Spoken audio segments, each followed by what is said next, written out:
Hi, guys. I'm Liz Wheeler. Welcome to the Liz Wheeler Show. If you haven't already subscribed to the show, please do that. You know I have to ask in every episode. Please open your phone to Apple Podcasts, hit the subscribe button. If you're on your laptop, go to iTunes, hit that subscribe button. On YouTube, you can find me at Liz Wheeler. Hit that bell, too, so that I can notify you every time I have a new episode, I have a new interview, I have a new video for you. If you prefer to watch on Rumble or Spotify, well, hit the subscribe buttons over there, too. There's no law that says it has to be YouTube or Apple Podcasts. And I really appreciate everyone subscribing like I ask. I truly do. Deeply appreciate that. Okay, so I want to do the show a little bit differently today. I'm actually on vacation this week. So what I did, because I knew I wasn't going to be in studio this week, is I prepared some phenomenal sit-down interviews with you. In fact, the interview that I have for you today is perhaps one of the only times that I have cried on air. And the reason that I present it in this way is not because it's, not because you have morbid curiosity about what it looks like if I cry on air, but because this story is so touching. It's so horrendous. It's so bananas that it's hard to believe that this is happening in our country and that our media has a complete blackout on this story. So I sat down with Kelsey Bolar, who is a political analyst for the Independent Women's Forum. She's been producing a series, it's sort of a docu-series, talking to women whose young daughters have been transed without the knowledge of the mother, without the mother's knowledge. And specifically, we talked about the case of a woman named Jeanette Cooper, who actually lost her child, lost her daughter, because she was unwilling to trans her child. As a mother myself, I know a lot of you guys who watch and listen to the show are moms. A lot of you guys are dads. A lot of you are grandparents, or you have nieces and nephews, or you just understand what an existential threat it is to our country to have queer theory, not just infiltrated into our schools, but actually codified into law, that any dissenters from queer theory could lose their children. You understand this. And so I don't even know what to say. I don't know what else to say to introduce this. This is a critically important interview. And while I'm not sure you will enjoy it, it is something that you need to hear, you must hear. Here it is. This is Kelsey Bolar.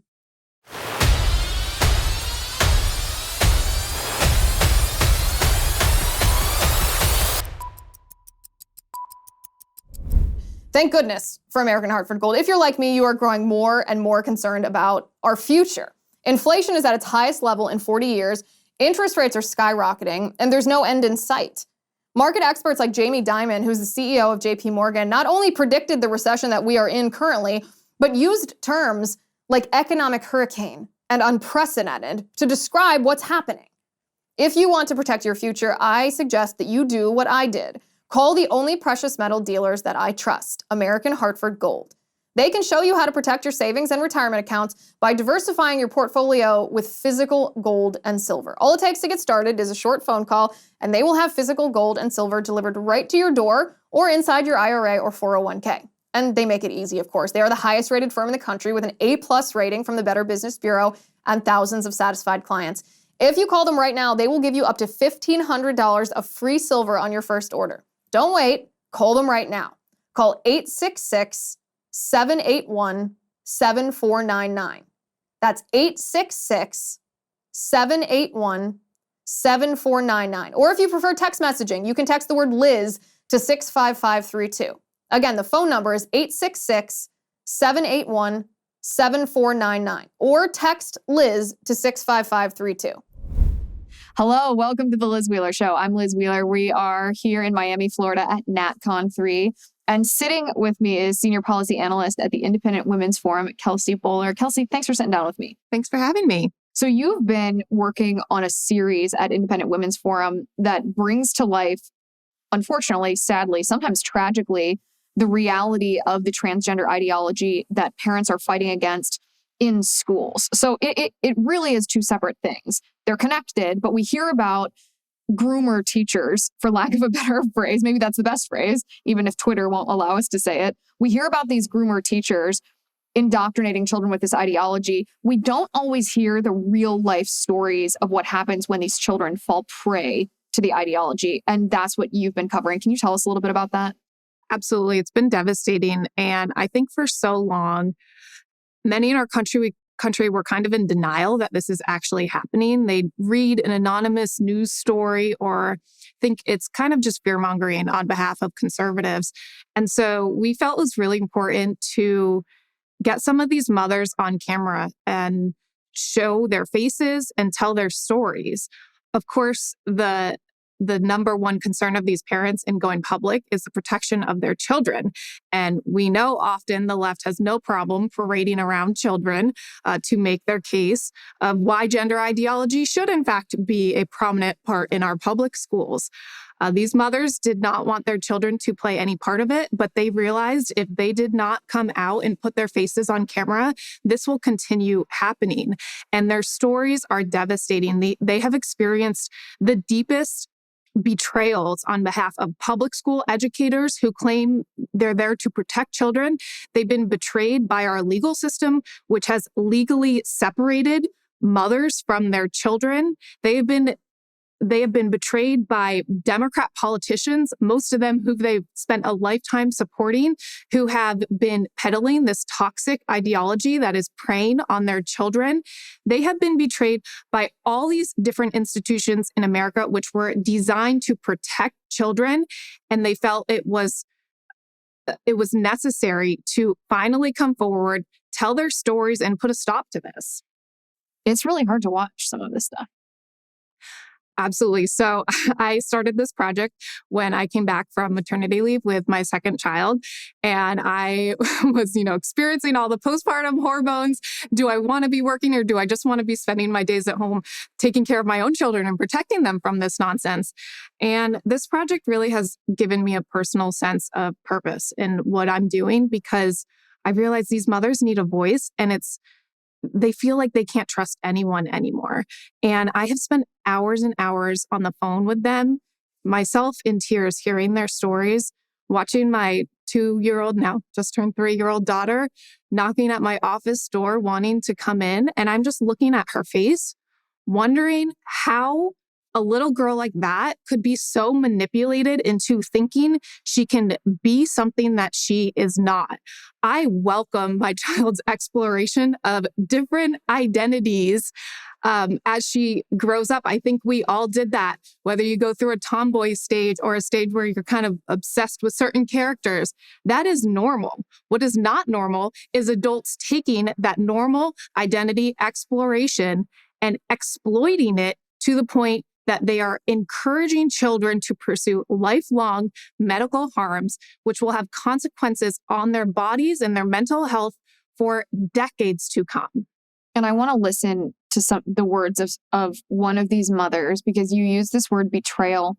And I think that this is key because it's not just a matter of teachers indoctrinating children with this poison, children becoming gender confused, and then that being something traumatic, but something within the family to deal with, that these institutions that also have power over children have betrayed the parental role in this. This is a mother, Jeanette Cooper, who lost custody of her child in Chicago.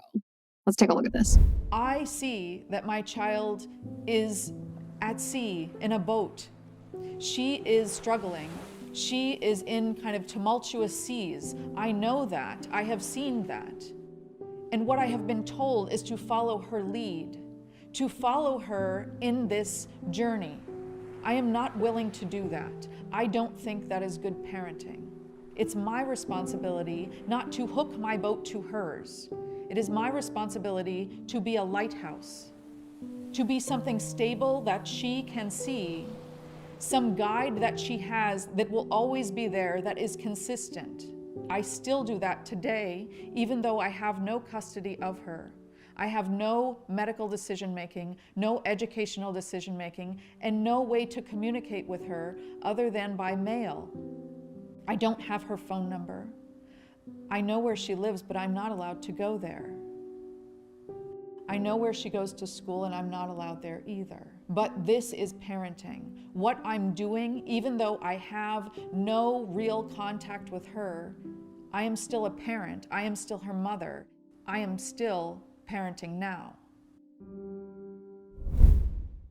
I'm in tears listening to it.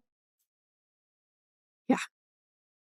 And I think that soundbite is so important because critics will look at her story and say, how could you let this get to the point where you can't see your daughter anymore, where family court stripped you of the ability to even know how tall your daughter is anymore? It's been that long that she's seen her. And what you hear there is her saying, I'm still a parent, I am still her mother, and I am still parenting now. And she knows what the fundamental duty of being a mom is, and that is not to lie to your child. The problem is she's been put in a terrible position of choosing between lying to her child or being able to see her. No parent should ever face that choice. And I hope that those who are on the complete opposite side of me on this issue can look at her story and perhaps find a middle ground there where we recognize that the bond between a mother and a child is the most fundamental bond in human life. And to separate a mother from her child, a mother who loves her child deeply, a mother who, unfortunately, the court did its duty to investigate her because her daughter claimed she felt unsafe around her mom who didn't want to affirm this transgender identity. The court investigated her and found no evidence of abuse or neglect. And yet they still chose to strip her of the ability to have a relationship with her child because she, quote, fails to have an understanding of a transgender identity. And what she would tell you is she has an understanding of what a transgender identity is. It's just not the understanding that the courts want her to have. And that is how far this has gone as a society, where we are separating parents from their children under the lie of gender ideology. And when you say we, it's the government that's separating parents. So tell me the mechanics of exactly how this happened. How did she say when her daughter first started displaying signs that she had fallen prey to the transgender ideology? Walk us through this. Her daughter, like the vast majority of young girls going through this, it's being called rapid onset gender dysphoria. That's not even very accurate because the vast majority of these young girls aren't actually diagnosed with gender dysphoria, including her daughter. She has never received a medical diagnosis that her mother knows of gender dysphoria. This is the contagion part of it, which is separated from the children that start expressing discomfort very young, correct? Absolutely. We know there are children who do experience extreme discomfort with their sex, their gender from a very young age. And that is what medical professionals call gender dysphoria. But what this social contagion, this is very, very different. This is young girls, again, naturally exploring their identities. And I will say using this term, social contagion will get us in trouble with critics because they claim the social contagion isn't real. But another mother we featured moved her family to Alaska after living abroad, landed on a cul-de-sac with about 8 homes. And out of those 8 homes, at least 2 girls on their street identified as transgender. At the local public school where her teenage daughter would soon attend, at least another 10 girls identified as transgender. Lo and behold, a couple months later, after moving there, her daughter, who had previously never expressed any discomfort with her gender, also identified as transgender. But critics will tell us we're not allowed to use this term social contagion. That's not real. Okay, I want you guys to give a huge welcome to one of the newest sponsors of our show. It's called Field of Greens. Now, you guys know that I'm a health nut, right? And back in the day, people grew what they ate. Fresh vegetables and fruits were the core of their diet. It's what they ate. But as we Americans became busier and busier, now we eat pre-made, processed, fast food, the easy stuff. You know what I'm talking about. Definitely not healthy. Definitely not the 6 cups of veggies and fruits recommended every day. But let me tell you about Field of Greens. Field of Greens is packed with a full spectrum of essential vegetables and fruits, plus science-backed herbs and prebiotics. This is what we need to stay healthy. Field of Greens works fast. You will have more energy. You'll look and feel healthier, and it can even help you lose weight. Next time that you're at the doctor and they compare your old lab work to your new lab work, I bet the doctor will tell you you crushed it. Join me and take Field of Greens. To help you get started, I got you 15% off your first order and another 10% off when you subscribe for recurring orders. Visit fieldofgreens.com and use promo code Liz. That's fieldofgreens.com, promo code Liz. Fieldofgreens.com, promo code Liz. You'll be glad you did. But getting back to Jeanette Cooper, so she previously had custody of her daughter after getting divorced her husband a couple years before this, 7 nights, 6 days a week.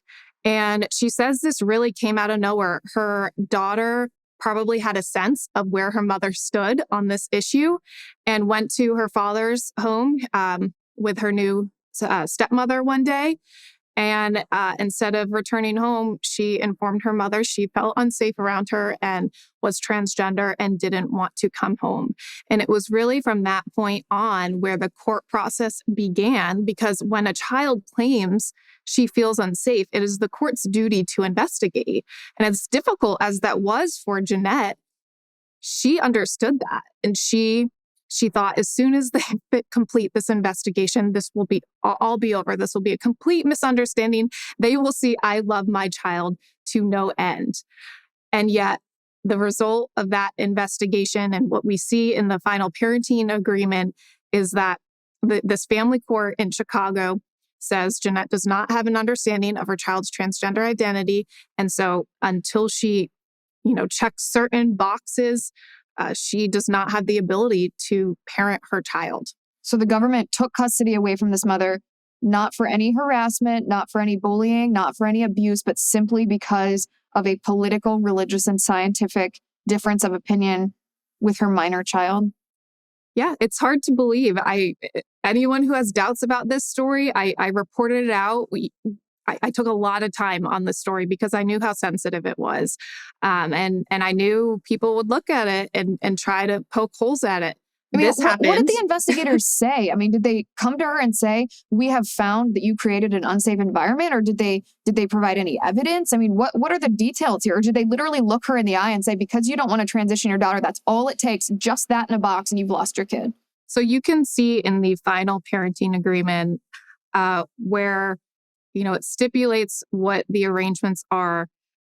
All the court said is cited Jeanette's inability to understand transgender identity. And side note here, Liz, her daughter doesn't even identify as transgender according to public appearances. We concealed her name. Jeanette Cooper is speaking under her maiden name, so she is protecting her daughter.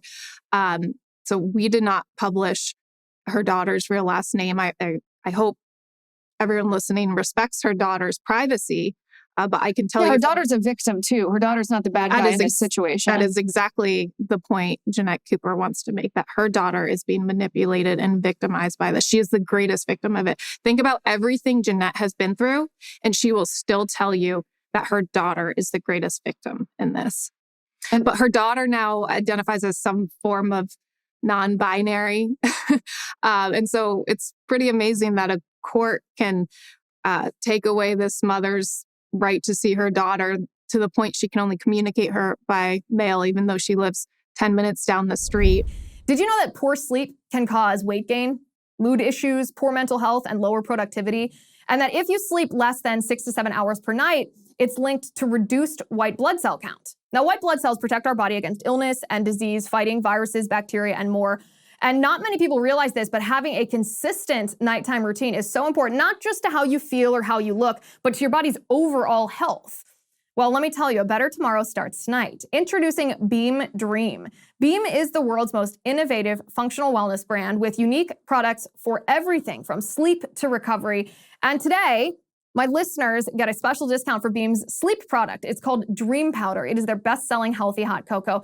It contains natural sleep-promoting premium ingredients. It's triple lab tested, no THC, and you wake up refreshed. Let me tell you guys, this is what sold me. You know I'm a data girl. 98% of people surveyed fall asleep faster when taking Beam Dream, and 99% of people experience better sleep quality.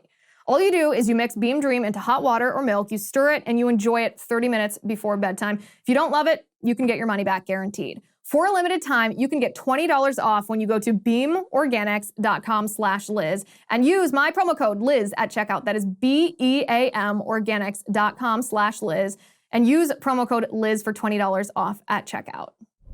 Wait, talk to me about that part. Let me interject. Talk to me about that. This parenting agreement, there's no visitation rights. There's no split custody. She's not ever allowed to lay eyes on her child. She lives 10 minutes down the street and doesn't even know if her daughter is taller than her right now. So in this final parenting agreement, it's stipulated Jeanette needs to attend certain LGBT support type groups for other parents which could help her understand what is a transgender identity. She has done that.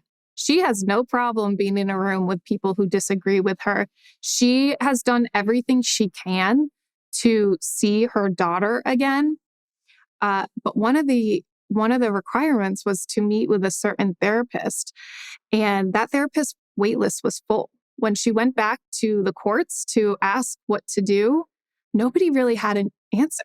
This is all so new that I think these adults in charge, these government institutions, they are going into it blind. They don't know what they're doing, but they think they are being this child's savior. They think they are saving this child from the discomfort of having to be in the presence of a mother who doesn't lie to her child. What's the limiting principle of this, though?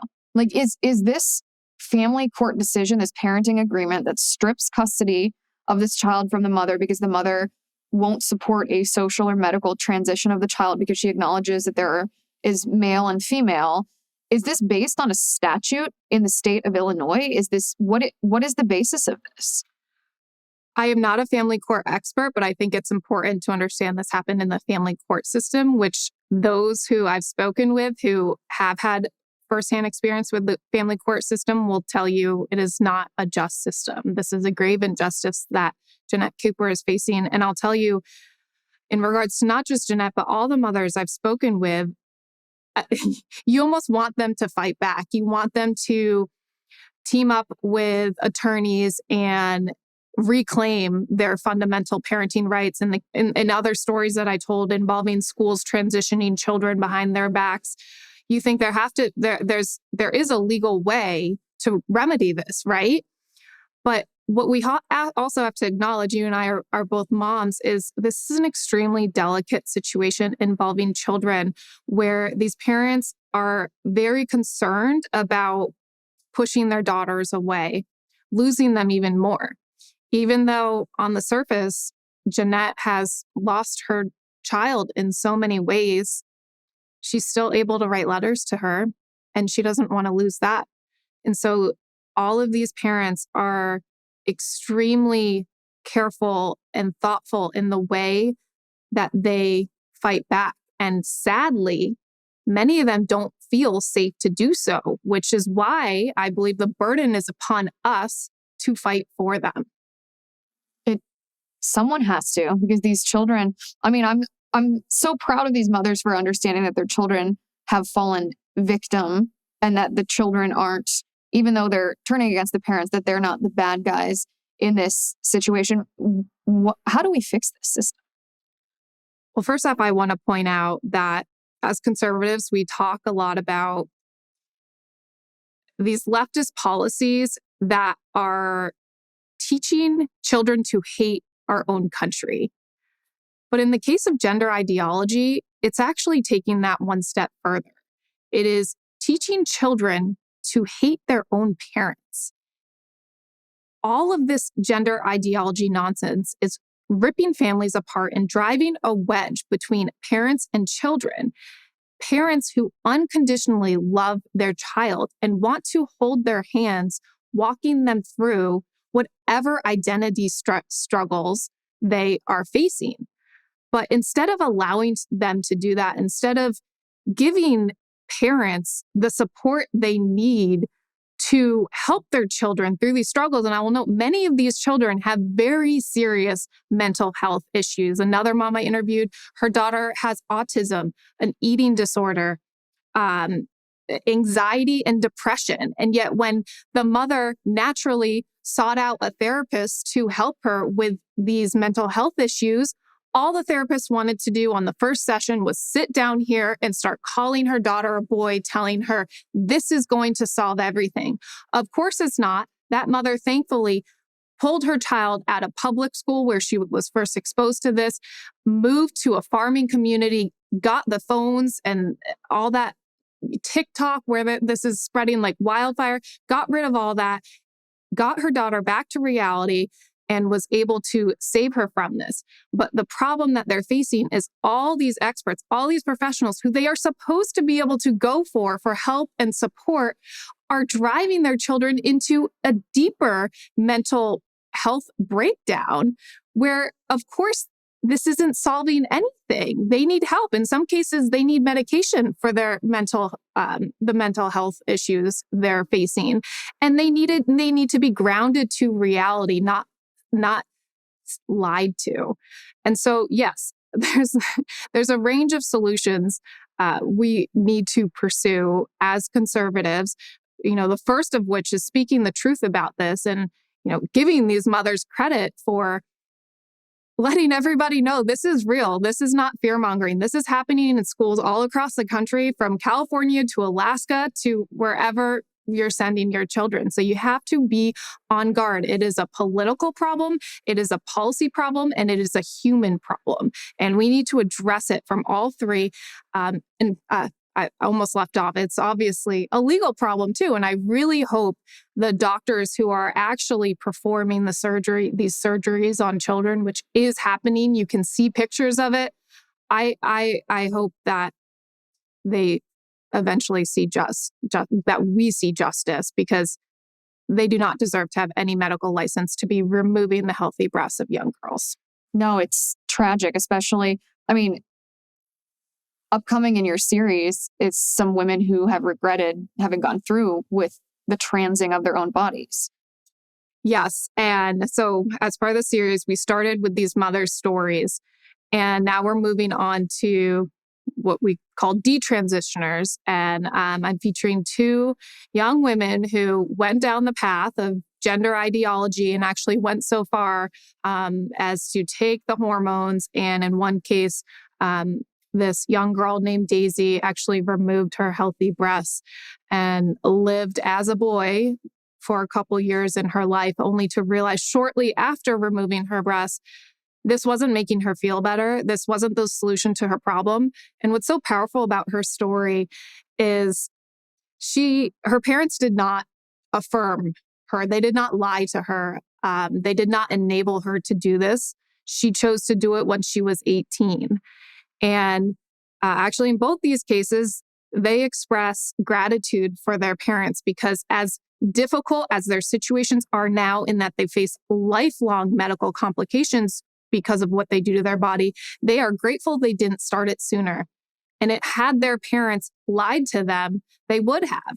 They're back now living, both of them, as healthy 20-something young girls.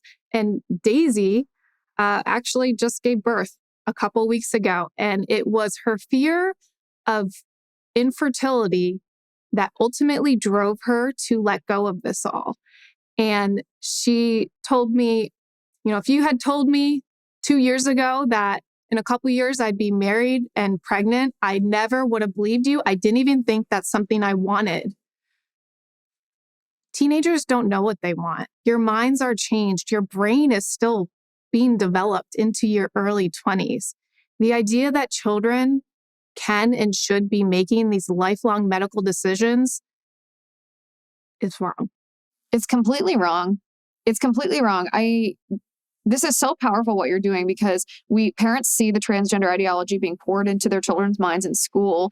And we talk often hypothetically about the impact that this has on children who fall prey to it. But to see the stories, to see the reality, to see that this isn't an isolated incident, across the country in a leftist state or a very liberal city, but to see that this could happen to your child, that family court is so powerful, that there's really no limiting principle. I'm sitting here thinking, okay, well, I'm not going to let my daughter have a phone. I'm not going to let my daughter be exposed to this in public schools. But what if the government at some point gets involved with religious decisions? Because this is a religious thing as much as it's a scientific thing, right? To believe that a man is a man and a woman is a woman. There is no limiting principle on what the government could use as justification to separate parents from families if basic science about sex or gender, if you want to call it that, is not acknowledged in our legal system.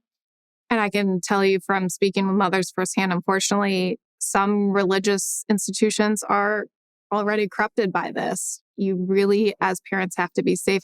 We both have young children, and the amount of time I need to spend figuring out where it is safe to send my daughter to school. I shouldn't have to go to my daughter's school and ask if they are going to introduce her to the genderbread worksheet. But I do believe, given where we are culturally and from a policy perspective on this issue, that is very necessary. And I think an important point for parents to hear is, I'll be totally honest with you, for a while it was maybe a little wishy-washy on like adults transitioning and, let them do. A little libertarian. Right. But it's like children, we need to protect them. We cannot lie to them. But this entire movement is branded intolerance and compassion. And I think so many moms across America, we don't want confrontation. We don't want to have to go into public school and have fights. And what harm is it if a little 5-year-old girl wants to call herself a boy? Why am I going to put my foot down and involve myself in that child's life? It's the nice thing to do to call this child a boy. But what these moms I spoke with really wanted to communicate is that doing that, this social transition, opens the door for these children to lifelong medical complications. It sews them into the medical industrial complex in this country for a lifetime. By lying to them, you are exploiting them and enabling them to think that it's a good idea to manipulate and mutilate their bodies in a way that will affect them for their entire lifetime. So it is not nice. It is not compassionate to lie to these children, because you are actually enabling them to be exploited and face lifelong medical harms that no parent would want to see their child experience. I have to be graphic for a moment, but we have to start showing these images of what these children and young adults are doing to their bodies when, excuse me, but they make fake penises, cutting off parts of their arms or their thighs. You look at these images, and as a mother, no one would want that for their child. That child is in pain. And it is just so wrong. And I think if we can make that connection between parents of the social transition and the exposure in public schools and where this leads, perhaps they'll understand where we're coming from. That fake tolerance is actually fake tolerance. Absolutely. It turns out to be harm. Kelsey Bolar, thank you for sitting down with me, and thank you for your good work on this issue. It's much appreciated. Thank you, Liz. All right, guys, if you want exclusive early access to interviews just like this one, you can join us at lizwheelershow.com/locals. You can also find Kelsey's work at the Independent Women's Forum. Highly recommend that you watch all of her videos and follow along with this incredibly important series. Thank you for watching today. Thank you for listening. I'm Liz Wheeler. This is The Liz Wheeler Show.